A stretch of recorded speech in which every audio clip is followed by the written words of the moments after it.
Hello दोस्तों, आपके सामने आज हम ये एक ऐसा केस डिस्कस करने वाले हैं जो हमारे फील्ड में एक महत्वपूर्ण बीमारी है, जिसकी पहचान करके उसका इलाज करना हमारे लिए, हमारी फील्ड प्रैक्टिस के लिए बेहद ही ज़रूरी हो जाता है।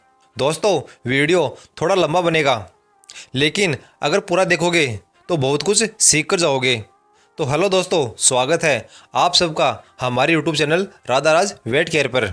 जैसा कि दोस्तों आप ये गाय देख रहे हो, इसने कल ही नॉर्मली बच्चा दिया था। प्लेसेंटा भी नॉर्मली रिमूव हो गई थी। रात को भी मतलब शाम को भी इसने चारा पानी आराम से खाया था। लेकिन सुबह 5 बजे के करीबन जब पशु मालिक उठकर इनको देखते हैं तो उनको यह गाय इस तरह से ज़मीन पर लेटी हुई मिलती है, लेकिन उनको इसमें हलचल है वो बहुत कम मिलती है।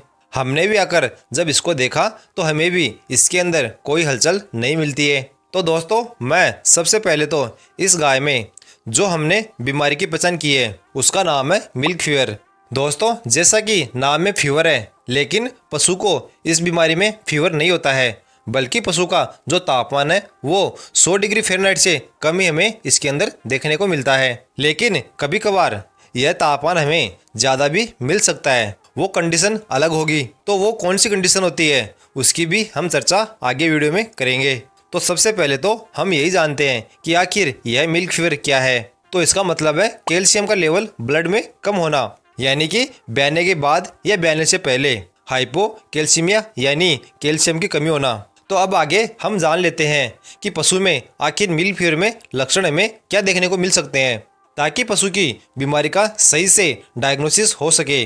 तो दोस्तों, आपको लक्षणों में सबसे पहले तो कुछ बातें तथा पशु की हिस्ट्री लेनी है, जैसे कि क्या पशु ने ताज़ा ही बच्चा दिया है, या पशु की प्रेगनेंसी कौन सी कितने महीने की है, या पशु की प्रेगनेंसी एडवांस प्रेगनेंसी है, या फिर पशु 1-2 दिन के अंदर क्या हीट में आया है, पशु की मजल्स क्या ड्राई है, उसका तापमान कम है ज़्यादा, पशु चलता फिरता है या लड़खड़ा कर चलता है, या फिर ज़मीन पर बैठा है या लेटा हुआ है।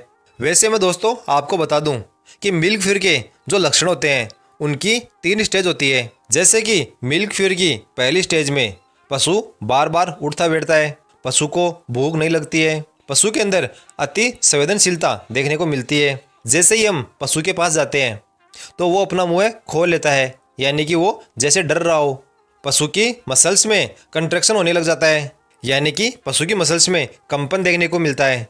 तो दोस्तों, इस स्टेज में पशु की बेचैनी और उसकी हाइपर सेंसिटिविटी और मसल्स के कंट्रक्शन के कारण पशु की बॉडी के अंदर गर्मी जनरेट होने लग जाती है, जिसके कारण हमें कभी कभार पशु का जो तापमान है वो बढ़ा हुआ मिल सकता है। इसी के साथ में गर्मी के मौसम में या पशु अगर धूप में रहता है तब भी यह तापमान हमें बढ़ा हुआ मिल सकता है। तो दोस्तों, अगर बाकी लक्षण हमें मिल्क फीवर के मिलते हैं तो इससे कन्फ्यूज़ नहीं होना है। दोस्तों, दूसरी स्टेज की बात करें तो इसमें पशु अपनी गर्दन को पीछे की तरफ फ्लैंक पर मोड़ लेता है, पशु खड़ा नहीं हो पाता है, उसका बॉडी टेम्परेचर है वो धीरे धीरे डाउन होने लग जाता है। पशु के पास जाते हैं तो ऐसा लगता है कि पशु अपने आप को गिव अप कर रहा है। तीसरी स्टेज में लक्षणों की बात करें तो इसमें पशु ज़मीन पर लेट जाता है, बिल्कुल भी खड़ा नहीं हो पाता है, जैसा कि आप इस गाय में देख रहे हो। पशु का तापमान भी बहुत ही ज़्यादा डाउन चला जाता है, जैसे कि इसमें आप देख रहे हैं कि इसका तापमान 91 से 92 डिग्री फ़ारेनहाइट के आसपास आ गया है। इस स्टेज में हमें पशु के अंदर अफारा भी देखने को मिल सकता है, तथा इस स्टेज में पशु की जो जुगुलर वेन है वो भी हमें मिलना थोड़ी मुश्किल हो जाती है। दोस्तों, कुल मिलाकर बात यह है कि पशु के शरीर में कैल्शियम की कमी होना मिल्क फीवर का कारण बनती है, क्योंकि कैल्शियम पशु की बॉडी टेम्परेचर को रेगुलेट करता रहता है, और यह कैल्शियम की कमी या मिल्क फीवर पशु के ब्याने के 1-2 दिन में या फिर एडवांस प्रेगनेंसी में भी हो सकता है। दोस्तों, यहाँ पर मैं आपको एक फैक्ट की बात बताता हूँ कि जितना ज़्यादा पशु मोटा होगा उसकी चर्बी ज़्यादा होगी, उतना ही ज़्यादा चांस रहता है कि मोटे पशु में मिल्क फीवर की बीमारी ज़्यादा हमें देखने को मिलेगी, और पतले कमज़ोर पशु में हमें यह बहुत ही कम देखने को मिलेगी। तो दोस्तों, आखिर शरीर में अपने आप कैल्शियम बनने के सोर्स क्या क्या है? तो एक तो पशु की आंतों से कैल्शियम अब्जॉर्ब होना, और कितना कैल्शियम यूरिन के थ्रू बाहर निकलेगा, और पशु के हड्डियों में कितना तेजी से कैल्शियम निकलकर ब्लड में जाता है। इस तरह से बॉडी में कैल्शियम का मेंटेन होता रहता है। और अगर ये सभी सही है तो ब्लड में कैल्शियम का लेवल भी सही होगा और पशु ठीक होगा। लेकिन अगर गड़बड़ी होगी तो पशु भी बीमार होगा। अब हम पशु में मिल्क फीवर बीमारी के होने के कारणों की चर्चा करते हैं कि वो कौन कौन से कारण हैं जिसके कारण ब्लड में कैल्शियम का लेवल गड़बड़ा जाता है। तो जब भी पशु बच्चा देता है और बच्चा देने के बाद जो पशु की खींच निकलती है तो उसमें कैल्शियम की मात्रा बाहर निकलती है। तो आप जितना ज़्यादा खींच निकालते हैं उतना ही कैल्शियम बाहर निकलता है। दोस्तों, मैं ये नहीं बोल रहा कि आप खींच ही ना निकालो, लेकिन थोड़ा थोड़ा करके एक साथ में अड्डर को खाली नहीं करना चाहिए। इसी के साथ में फिटस तथा जेर के जरिए भी कुछ मात्रा में कैल्शियम शरीर से बाहर निकल जाता है। दोस्तों, जब भी पशु बच्चा देता है तो हो सकता है कि पशु अचानक से तनाव में चला जाता है या पशु की बॉडी में एस्ट्रोजन हार्मोन का जो लेवल है वो हाई हो जाता है। इस हाई एस्ट्रोजन के कारण कैल्शियम का आयनीकरण रुक जाता है और ऐसा ही जब पशु हीट में आता है तब भी एस्ट्रोजन अचानक से बढ़ जाता है। इसके अलावा एज फैक्टर भी मिल्क फीवर का कारण बन सकती है, यानी कि जब पशु की एज जैसे जैसे बढ़ती है, जिस तरह से दोस्तों यह गाय 7वीं बार बच्चा दी है, तो जैसे जैसे एज बढ़ेगी तो वैसे वैसे पशु की हड्डियों पर रिसेप्टर्स में कमी आने लगती है। ये रिसेप्टर्स हड्डियों से पैराथायरॉयड हार्मोन को जोड़कर हड्डियों से कैल्शियम को निकालते हैं, जिससे ब्लड में कैल्शियम की पूर्ति होती है। तो ओल्ड जानवरों में मिल्क फीवर की समस्या हमें ज़्यादा देखने को मिल सकती है। तो जो ओल्ड जानवर है वो अगर 6 से 7 बार बच्चा दे चुके हैं, उनका फिर ब्याने के बाद में पूरी तरह से मिल्क नहीं निकालना चाहिए। इसी के अलावा एक और कारण जो मिल्क फीवर या फिर कैल्शियम की कमी करवा सकता है, और वो है पशु की जो रूमन की पीएच है वो अगर गड़बड़ा जाती है। जैसे कि अगर पशु में एसिडोसिस की शिकायत है तब भी यह मिल्क फीवर हमें देखने को मिल सकता है, क्योंकि इससे कैल्शियम के अब्जॉर्प्शन पर असर पड़ता है। दोस्तों, अगर एसिडोसिस के कारण मिल्क फीवर होता है तो इसका इलाज हमें क्या करना चाहिए, इस पर हमने एक प्रॉपर वीडियो अपलोड कर रखी है। उसका लिंक आपको ऊपर आई बटन में मिल जाएगा, आप उसे भी एक बार देख सकते हो।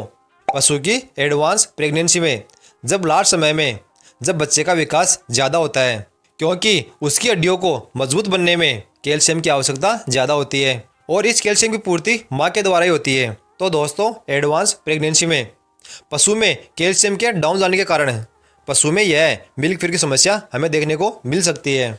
कभी कभार विटामिन D3 तथा विटामिन E की कमी के कारण भी हमें यह शिकायत मिल सकती है।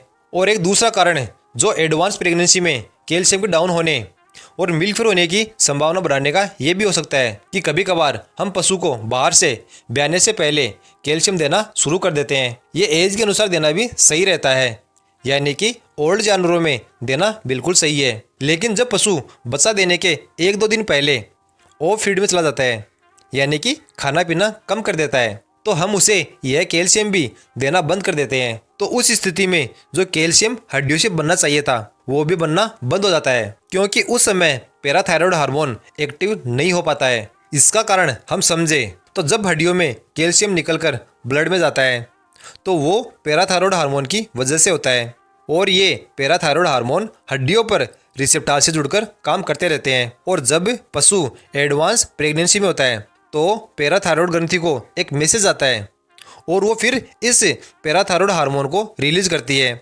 और ये हार्मोन रिसेप्टर से जुड़कर कैल्शियम को हड्डियों से निकालते रहते हैं। लेकिन एडवांस प्रेगनेंसी में यदि हम पशु को बाहर से यह कैल्शियम लगातार खिलाते हैं तो इसमें ब्लड में कैल्शियम का लेवल कम नहीं होता है और इस ग्रंथि को फिर मैसेज नहीं जाता है और फिर यह प्रोसेस नहीं चलती है। और जब हम अचानक से यह कैल्शियम बंद कर देते हैं तो अचानक से इस हार्मोन के एक्टिव न होने की वजह से हड्डियों से कैल्शियम नहीं निकल पाता और पशु में यह मिल्क फीवर की शिकायत हमें देखने को मिल जाती है। तो दोस्तों, अगर पशु को एडवांस प्रेगनेंसी में कैल्शियम दे रहे हो तो आप उसे धीरे धीरे 10 से 15 दिन पहले ही उसे यह देना बंद कर दें, ताकि यह हार्मोन एक्टिव हो और अपना काम सही से कर सके। दोस्तों, एडवांस प्रेगनेंसी में हमें लगातार एंटीबायोटिक का उपयोग भी नुकसान दे सकता है, क्योंकि कुछ एंटीबायोटिक्स इस समय कैल्शियम की आयनीकरण को रोक देते हैं, जैसे कि एमिनो ग्लाइकोसाइड ग्रुप की एंटीबायोटिक्स। इसके साथ ही दोस्तों, हम यह एक बात और कर लेते हैं कि क्या मिल्क फीवर की तरह दिखने वाली और कौन कौन सी बीमारियां हो सकती है, जैसे कि पशु का तापमान कम होना, पशु फ्लैंक की ओर गर्दन करके लेटना, पशु का खड़ा न होना, बैठ जाना। तो दोस्तों, ऐसा पशु में मिल्क फीवर के अलावा मेस्टाइटिस या फिर मेस्टाइटिस जैसे कि ई कोलाई मेस्टाइटिस तथा एंडोटॉक्सिमिया, इनके अंदर भी हमें ऐसे लक्षण देखने को मिल सकते हैं। तो चलो दोस्तों, हमने लगभग सभी बातें कवर कर ली है।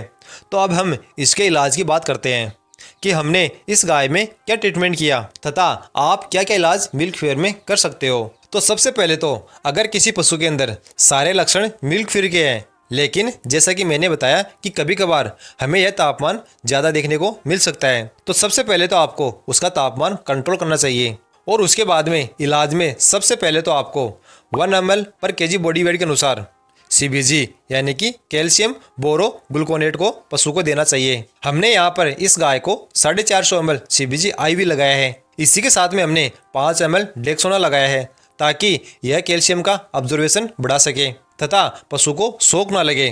दोस्तों, पशु में एक से ज़्यादा CBG का उपयोग नहीं करना चाहिए। एक 450 ml की CBG पशु के लिए काफ़ी रहती है। एक से ज़्यादा उपयोग करने पर पशु को सही की बजाय और नुकसान झेलना पड़ सकता है और बार बार लगाने पर पशु को इसकी आदत लग सकती है। यानी कि बार बार लगाने पर यह ठीक तो हो जाती है, लेकिन 1-2 दिन में वापस कैल्शियम डाउन कर सकता है। CBG को हमेशा पशु की बॉडी टेम्परेचर के अनुसार गर्म करके लगाना चाहिए और हमेशा drop by drop slow IV देना चाहिए। अगर पशु में विटामिन D3 या विटामिन E की कमी के कारण यह हो रहा है या पशु में बार बार कैल्शियम डाउन ना हो, तो आप पशु के अंदर V5 इंजेक्शन भी उपयोग कर सकते हो। यह एक इंजेक्शन 5 ml 500 किलो के पशु के लिए काफ़ी होता है। जरूरी नहीं है कि पशु में कैल्शियम की ही कमी हो, कभी कभार फॉस्फोरस की कमी के कारण भी पशु बैठ जाता है तथा कैल्शियम और फॉस्फोरस का जो अनुपात है वो बिगड़ सकता है। तो हम इस गाय में यह इंजेक्शन सोडियम एसिड फॉस्फेट भी इंट्रामस्कुलर लगाते हैं। आप यहाँ पर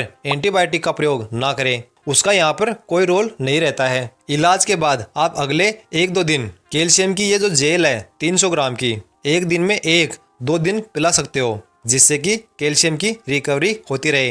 ये 300 ग्राम की जेल आपको एक दिन में एक बार पूरी देनी है। ऐसा आप 2 दिन इसको पिला सकते हो। दोस्तों, CBG पशु के अंदर काम कर रही है, इसका पता मिल्क फेयर में हमें ऐसे चलता है जैसे ही या तो CBG लगते लगते ही या CBG लगाने के 1-2 मिनट में पशु पेशाब और गोबर करेगा तथा पशु की नाक पर पानी की बूंदें आने लग जाएगी, जैसा आप इस गाय में देख सकते हैं।